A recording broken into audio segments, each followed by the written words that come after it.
Hello, everyone, and welcome to Randstad RiseSmart's Career Podcast, helping you transform your everyday work life into an exciting and rewarding career. I'm your host, Kimberly Schneiderman. With 10 plus years experience in coaching, writing, and training, I'm passionate about delivering ideas, insights, tools, and resources to people like you, people focused on achieving their career goals. Together, we'll explore how you can identify your career passions, set your career goals, and achieve everything you work toward in your career. And this podcast is for everyone, no matter where you are in your career journey. You might be a graduate fresh out of college, or you may be a professional with several years of experience. Whether you are new to your field or a manager or executive, you will find valuable information in this podcast. Each of the ideas we present is for you, about you. Throughout this podcast, you will hear career advice, inspiration, strategies, and stories from many experts, including the very coaches that work with the participants of Randstad RiseSmart's work-life coaching program offered by companies around the world. Our experts are career industry practitioners with deep experience in HR and corporate leadership. They are seasoned coaches in the area of career growth, workplace communications, succeeding in a current role, enhancing work satisfaction, managing priorities and stressors, building a personal brand, and strengthening valuable internal networks. If you like what you hear, please subscribe to this podcast and share it with your colleagues. You can also follow me at KJ Schneiderman on Twitter or on YouTube on the RiseSmart Career channel.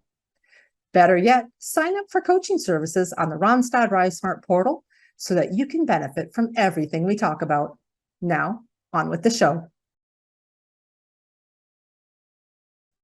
Everybody, welcome to today's episode of the Randstad RiseSmart Career Podcast. Today, we're hearing from Nathan Perez. Nathan Perez, aside from being a genuine hardwired introvert, is a 10-time award-winning author of the book, The 20-Minute Networking Meeting. He's a national speaker and executive career coach with Career Innovation. He's a formally trained actor with a BFA in theater. Nathan's 20-year career in the arts was actually supported by simultaneously developing a business career spanning multiple businesses and many industries. Utilizing that background, Nathan ties together his deep live audience experience with almost 15 years in executive search industry, delivering dozens of webinars, seminars, and guest speaking engagements each year. He talks about things like networking, job search, and career development. Nathan is also a frequent presenter with Randstad RiseSmart and really a friend of the company, as well as myself personally. His ideas are both strategic and tactical, which makes them easy to apply in our everyday work life. Nathan, welcome to the show.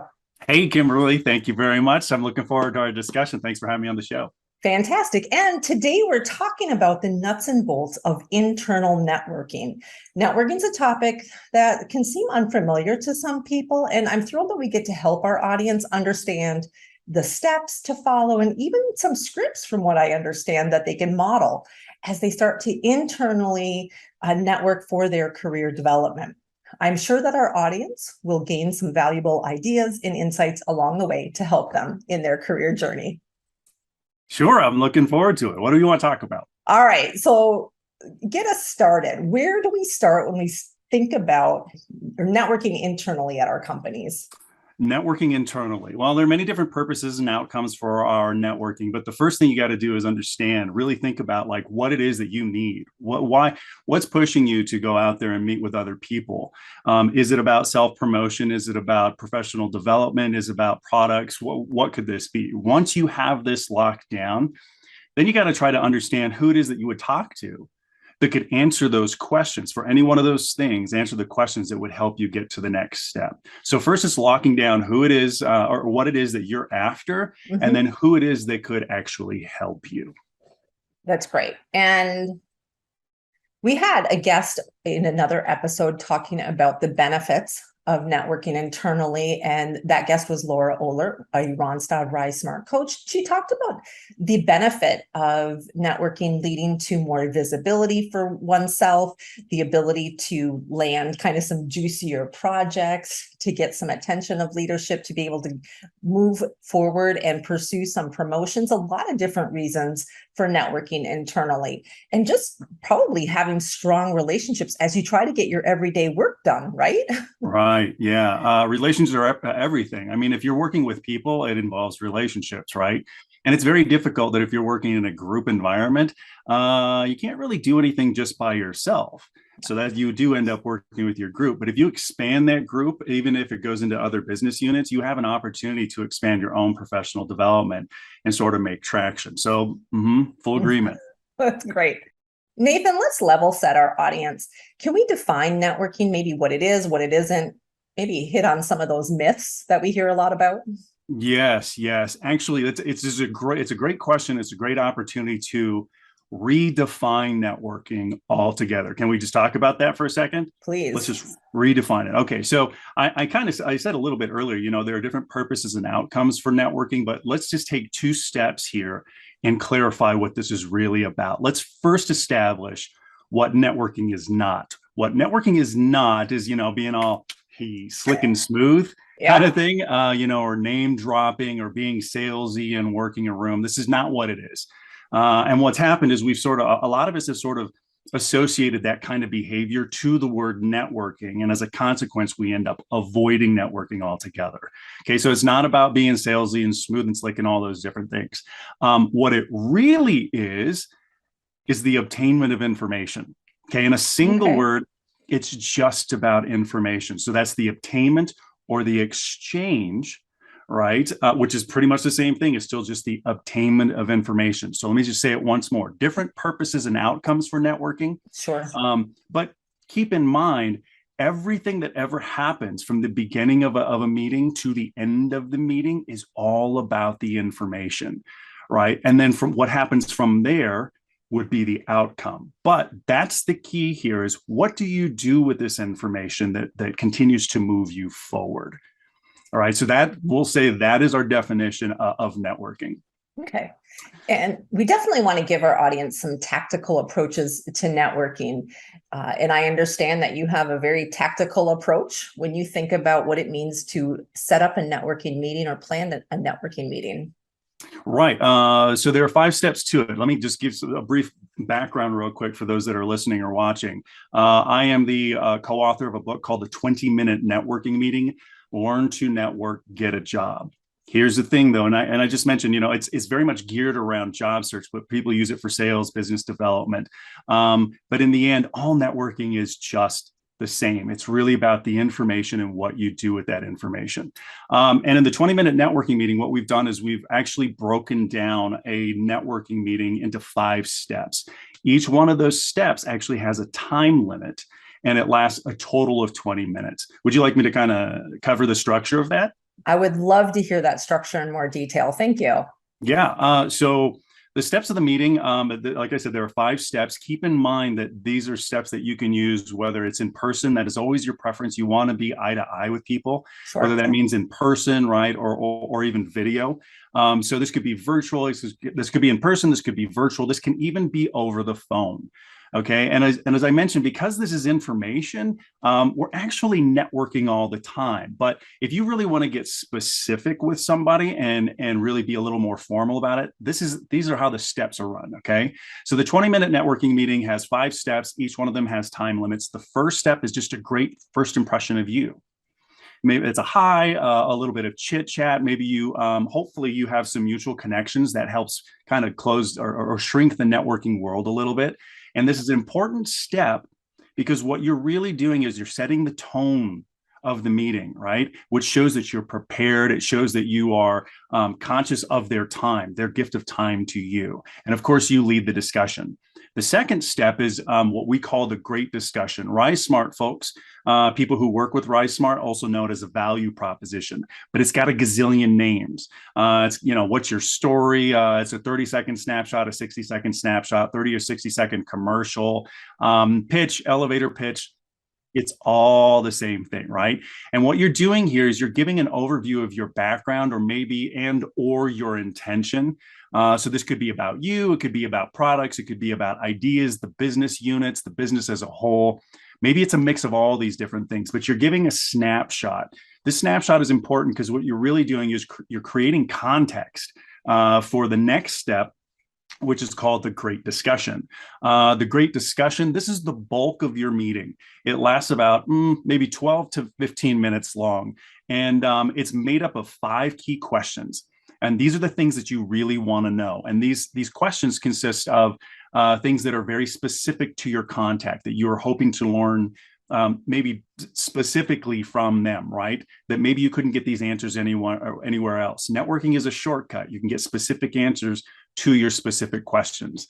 And it also, of course, includes things like getting more names, getting out there and asking for more people that you can meet with through that person. And then step 4 is wrapping up the meeting. That's all you're really doing is just, if you're on video, you wave goodbye. And what you're also doing is you're just kind of covering what you both agreed upon and the way that you're going to help one another. Okay. And then that's it. It's, if you're on video, you can wave goodbye. And if you're in person, it's a firm handshake, eye contact, warm smile, and then you're out of there. No long goodbyes. I see that a lot. People don't really know how to close down the meeting and just kind of move on. You just kind of keep saying bye on the way out the door, right? That's it. Your meeting is done and then you can go. And then after that, step 5, the final step, is just following up afterward. There are 2 kinds. There's immediate follow-up and then there's ongoing. Immediate is just following up within the next 24 hours or so. And then ongoing follow-up, or what I like to call networking maintenance, is what keeps your network alive over the course of time. Keeping it alive as long as you want to, so that those people remain resources for you and vice versa. Remember, when it comes to networking, it's a 2-way street. So it's not just about you going out to others. You have a lot to offer others as well. And if you keep that network alive over the course of time, both of you can just go back and forth to be able to help each other with this information. From what I heard, first step is making that impression, having a strong value proposition, a way to introduce yourself. From there, you're going over maybe an overview of the purpose of the meeting, kind of help the person that you're talking to form a picture of what you're trying to accomplish, and you hit the ground running. Then we have that discussion where you're going to ask 5 questions. And I bet our audience is saying, yes, but what are those 5 questions? We'll get there. Then we're going to wrap up the meeting with our contact and do that follow-up, immediate and long-term. And this is a great structure for a networking meeting. And I'd love to point out to our audience that you and I have known each other, met several years ago now, and we actually met on video. We were quite interested in your book and using your book in some of our materials and the way that we talk about networking at Randstad RiseSmart. So you and I have had several networking meetings over the years to catch up, to try some new projects or initiatives together. And following a structure like this really helps us, because we get to greet each other and then also kind of get at the business at hand and then always do the follow-up. So every time that you and I are talking, we're almost always having some sort of structured networking meeting in what we do. And I'll point out to the audience that you and I have known each other several years, probably 5-6 years or so, maybe even longer. And we've met in person just one time. And yet we do an incredible amount of business together. Yeah. Despite that. So it's an incredible example of how networking and relationships go hand in hand, and how they help each other out. So that's great. Actually, can I say something to that? Please. Really? Okay, so we're kind of talking about the structure and over the course of these years, we've seen kind of how it comes into play. The thing is about this structure, or even just a structured meeting, what is really happening here is that we're addressing a lot of the things that up front, if we're strangers or we haven't caught up, what we're doing is we're addressing all these things that we would actually cover over the course of a meeting very much up front, right? So just a second ago, I just referred to the value proposition, that snapshot and that background. And I had said that we're creating context for the discussion. Yeah. Well, the way especially in the book, we have it structured out how to build something like that. And essentially what we're doing is we're covering the basis of what someone else would ask on the other side of the table if we were to sit down and didn't have an agenda at all. I'd want to know who you are, what your background is, what you're up to, and whatever, because you're about to ask me all these questions. If I didn't get that structured background first, then the first thing that would probably happen is I'd start to have to ask you, Okay, well, hi, Kimberly. What business unit are you working in? What is your background? And all these different things to be able to create context for myself so that we could move forward with the discussion. So something structured like this is very efficient and very powerful because we are taking that work for the other person and we're doing it ourselves. So we give ourselves a launching pad. We hit the ground running once we begin that meeting. I'm so glad that you talked about that. Thank you. I love being able to give people that context of why we're trying to meet with them in the first place. It really helps to shortcut the whole process, doesn't it? Absolutely. Yeah, it's great. Thank you. So you mentioned these 5 questions that you asked, and you also talked a little bit about the time limit. I want to dig into both of those topics more if we can. Yeah. Which should we address first, the time limit or the questions? Let's do the questions first and then the time limit. Great. So tell me a little bit about these questions, these 5 questions I'm supposed to ask. Right. Okay. So there are 5 key questions. Let's talk about the first 3 and then we'll hit the 4th and the 5th. Oh, okay. The first 3, and I kind of touched on this earlier, they're very, very important. They're very structured for your contact, specifically for your contact. The idea here is to kind of get the unique wisdom or knowledge that perhaps only that person could give you. Right. So, for example, if we were to, we're trying to understand something about our career development or job search. So we get on the web and we start reading everything and we listen to podcasts and so forth and so on. And what we're really doing here is we're trying to pull together meaning and context for ourselves. But when we network with someone, it is a shortcut. And I said this earlier, what happens is I get to ask very specific questions that really I can't find in written material or podcasts, very specific questions to these very specific people, and they can give you that very specific insight. So the idea is for those first 3 is to create questions, formulate questions that are specific to them. Now, how would you formulate questions like this for a specific person? Well, you will have done your research, right? There will be no reason for you to ever reach out to someone believing they could help you if you knew nothing about them or their organization or their organizations. And the things that you were trying to figure out to ask, you would get on someone's LinkedIn page, for instance, and then you would kind of look at their background and then recognize, oh, they've got a similar path to what I'm looking to do, okay, as one instance. And once you do that, in your mind, you're going to create questions like, how did they do this? How did you do this? How long did it take? Were there other courses involved and so forth? And now you've got a set of questions. Okay, so that's questions 1 through 3 after you've done your research. The 4th question, and this is where networking tends to really kind of break down for most people. The 4th question is actually asking for more names from that contact, other people to meet with. People kind of get freaked out about having to do that because they believe other people don't want to give names and all kinds of other stuff. But here's the fact of the matter. If you are running a structured meeting that is informed by your research, right? And you get to this point in the discussion, it will make complete and total sense for both of you that you would ask this question. And aside from that, people ask this question all the time. And every single business, every industry, every single level that's out there. So you can feel confident asking the question and that people would really kind of expect it. And then the 5th question, well, if the 4th question really throws us as the networker, the 5th question really kind of surprises networking contacts, but in the best possible way. And that question is, how can I help you? Yeah, and it's not really thought of much in the business world, right?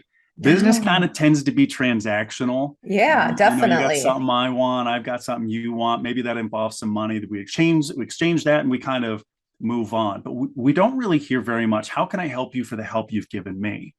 It is an extremely powerful question. I get emails from around the world all the time about it and what it does. It can actually change the relationship itself because it gives a different insight on the person who is asking it.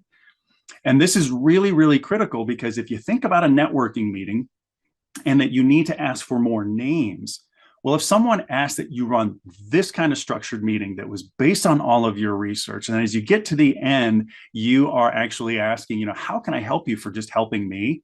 People feel much more comfortable introducing you to their valued contacts. So How can I help you? That's the fifth and final question. And I can't say it enough. It's a game changer. It just opens the door wide open to contacts and additional information. And how might somebody that is the network the person seeking information, be able to help somebody that they're going to for information? That's a great question. It's a really great question. Lots of us can feel like, I don't know if I really have anything to offer. But look, if you've been on this planet any number of years, everything you've ever done is an experience and is knowledge.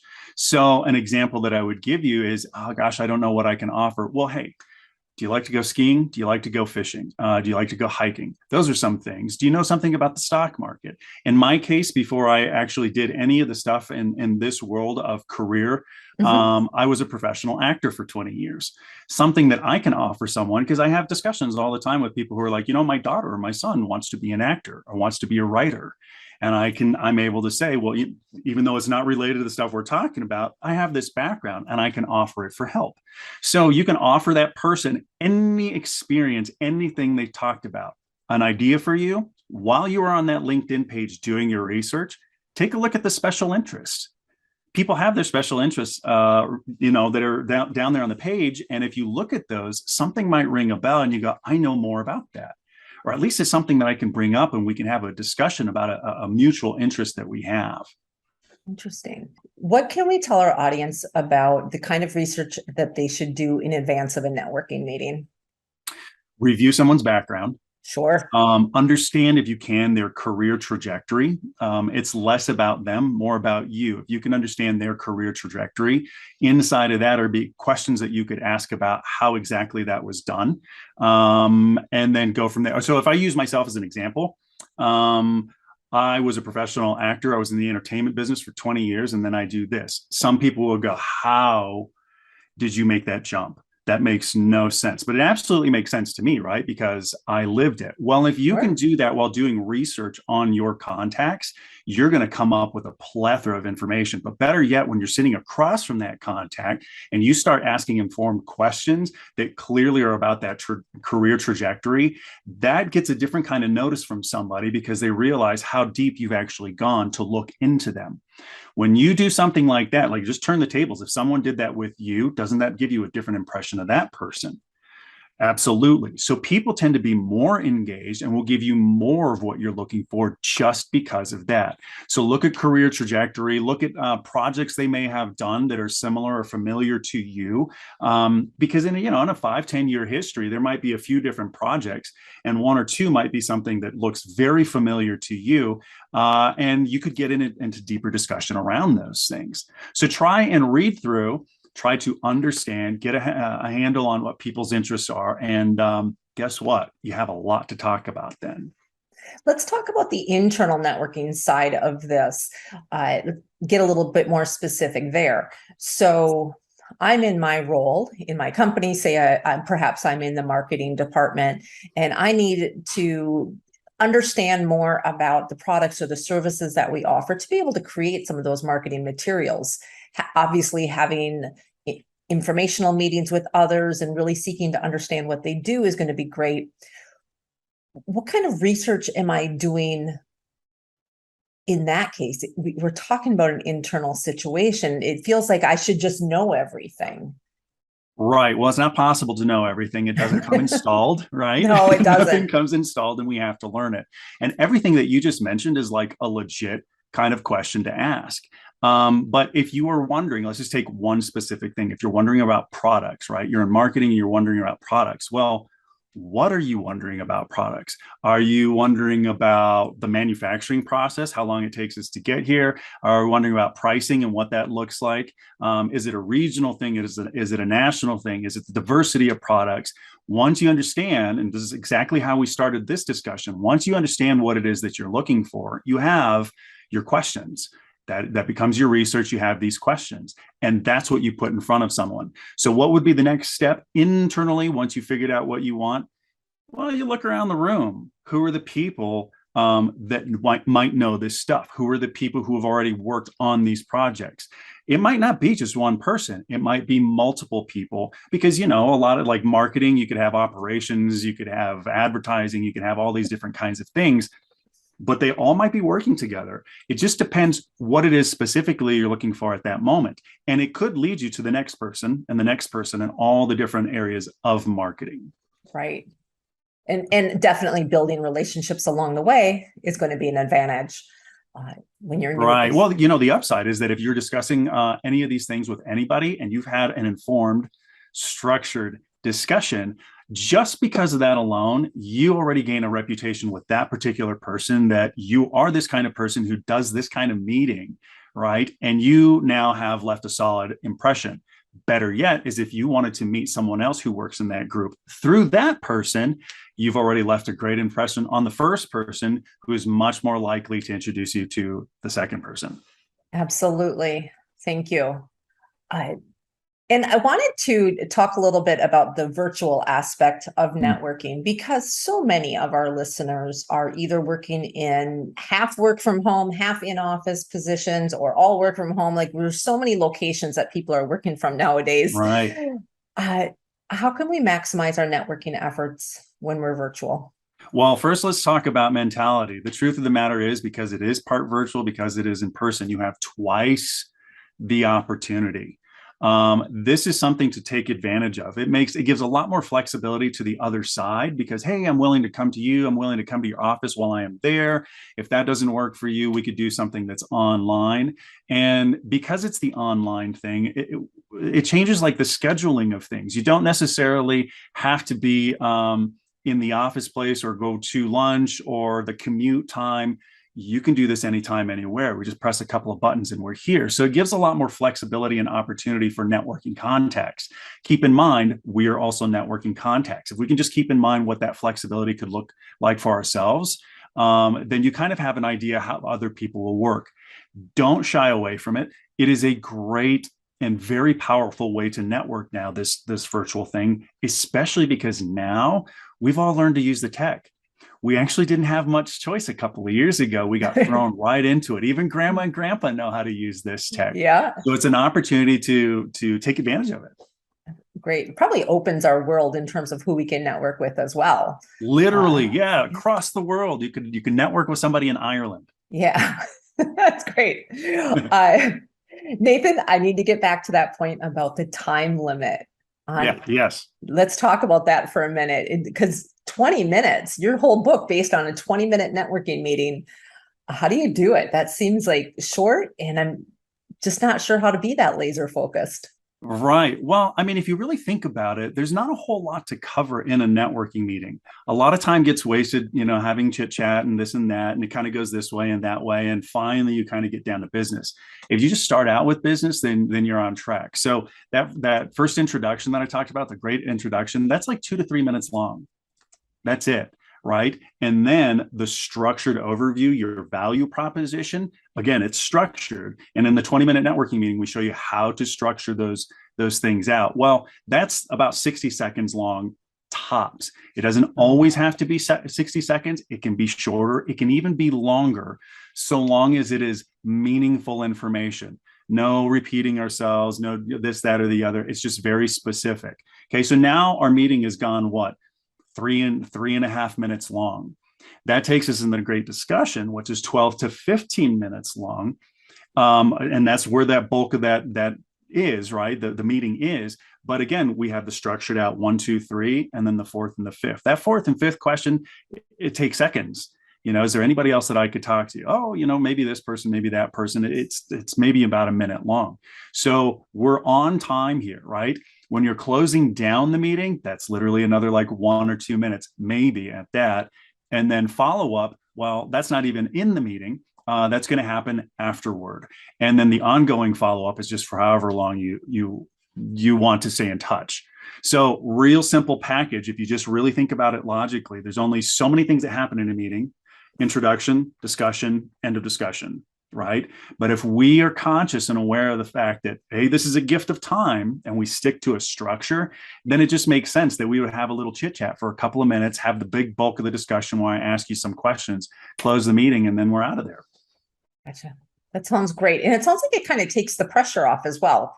People feel like they need to carry a very long conversation. That makes them nervous. and Yeah. they'll probably avoid networking in the first place. Yeah, So more isn't necessarily better.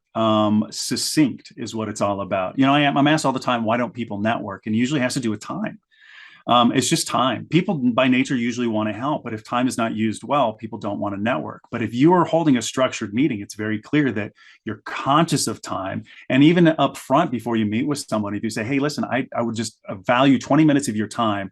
I have 5 questions to ask, or even 3, because the 4th and 5th aren't exactly related. People then go, okay. 3 questions about this, this, and this. I can handle that. 20 minutes, I can handle that. Most professionals can. And then you're much more likely to get a meeting. Sounds wonderful. Like a great process and structure. I like it all. Thank you. Let's talk for a minute about that follow-up. So I know what the immediate follow-up is. If somebody gives me a recommendation to talk to somebody else, I can take up that recommendation. I can set up a meeting with that person or send an email. What are we doing in long-term follow-up to maintain these relationships? Are we having a 20-minute networking meeting with somebody like every few months? No, nothing like that. You could, if you wanted to, Right. if all of a sudden you learned some more information that was related to what you last discussed and you want to go further with it, you absolutely could. But in the meantime, this is the way that I look at it. This is the way that I approach it. It's a lot like friendship. Okay. Right? You haven't talked to a particular friend that you went to college with for a few months, maybe even a couple of years, right? But if you reach back out to that person just to stay in touch, all you have to do is remain relevant. If you've had a long friendship with a long history with somebody, it's very easy to get back in touch after a year or two because you can pull relevance from your entire history. If someone you didn't know very well, and you had 1 or 2 discussions and they only lasted 10 or 15 minutes, well, you probably covered at least a handful of topics.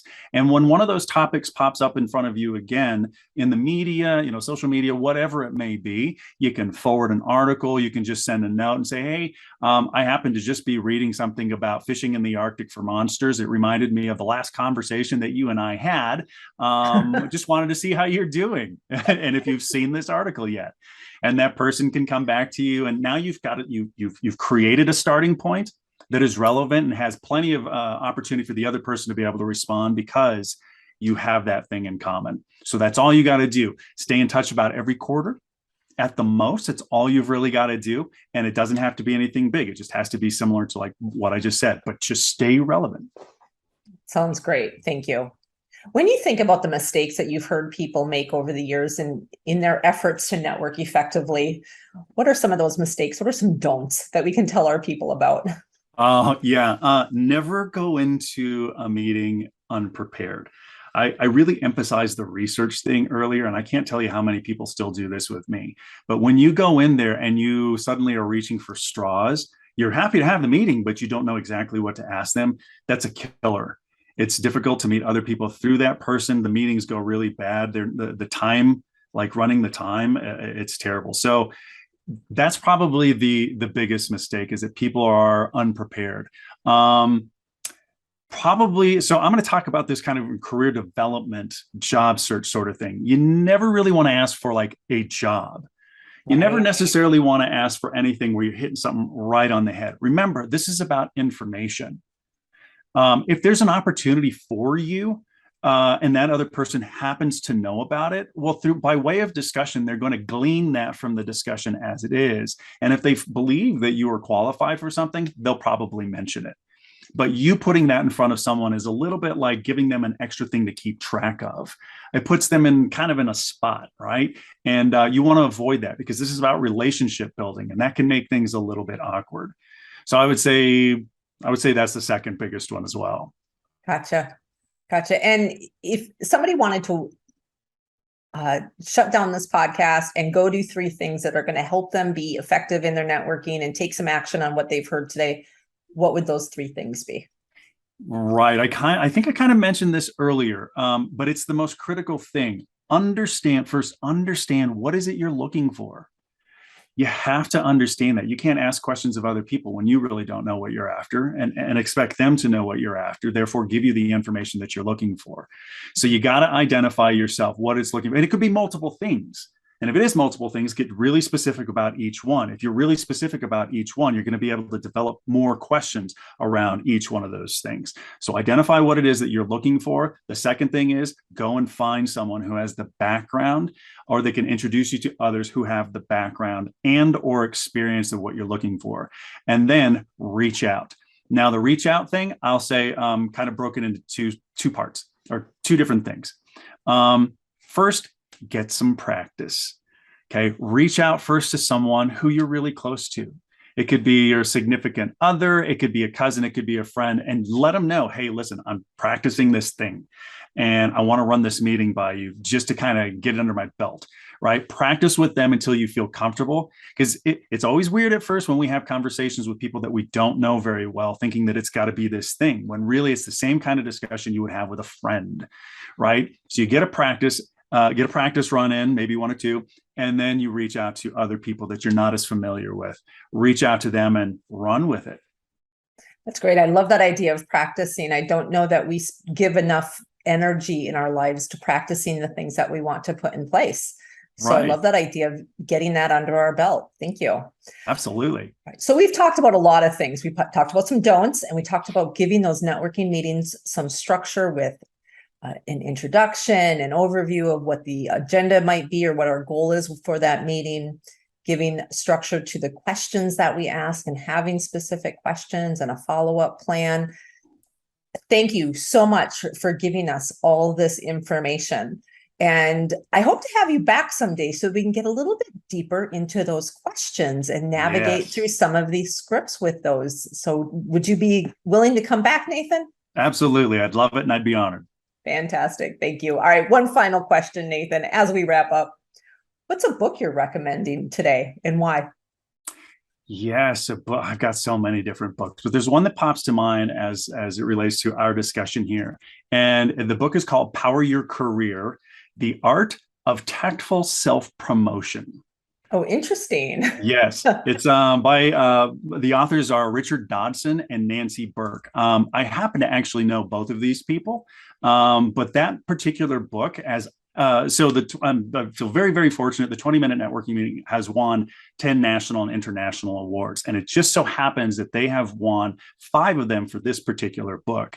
It's wonderful. It gets into details like if you have a new career, if you are mid-career, if you have a new job, any kind of job, gig, contract, starting your own business, whatever it might be. It's backed up by case studies, got lots of examples.